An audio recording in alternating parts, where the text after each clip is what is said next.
Muscles. Muscles can be difficult because there are lots of them and they're layered. Some surface muscles, like this part of the trapezius and this latissimus dorsi, are so thin we don't bother with them, and some buried deep muscles, like this internal oblique, often show on the surface. But let's begin with some general observations. Muscles are thick near the trunk, lean as they move away. On hoofed animals, the distal limbs look like shrink-wrapped bones. Muscles can be simplified by grouping them. These blue groups are extensors. There are several of them with hard-to-remember Latin names, but they make single, easy-to-remember egg shapes. Muscles work in pairs that pull against each other, shown roughly here as complementary colors. We'll name them specifically later. First, let's understand how they work. Muscles can't push. They only pull, like rubber bands. They anchor at the origin and then go into an insertion.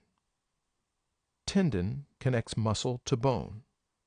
When the muscle fibers go from relaxed to tense, they pull and change the position of a bone.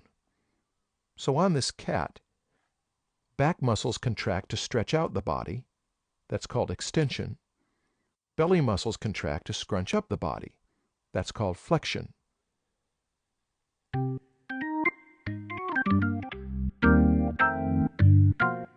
You can see how these arm muscles contract and harden.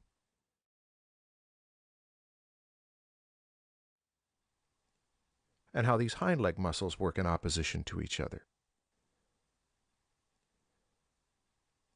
Muscles seldom connect directly to bones. They turn into tendons that connect to bones. Toes, fingers, claws, and hooves have no muscles. They receive the final tendons. Extensor tendons lift a hoof forward so they don't have to be as strong as flexors. They have it easy compared to flexors. Flexor tendons are stronger, and there are more of them because they propel the animal forward.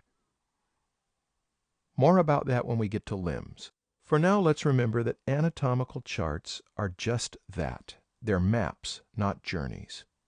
Our next task is to pull them out of the flatness of the chart into three-dimensional thickness.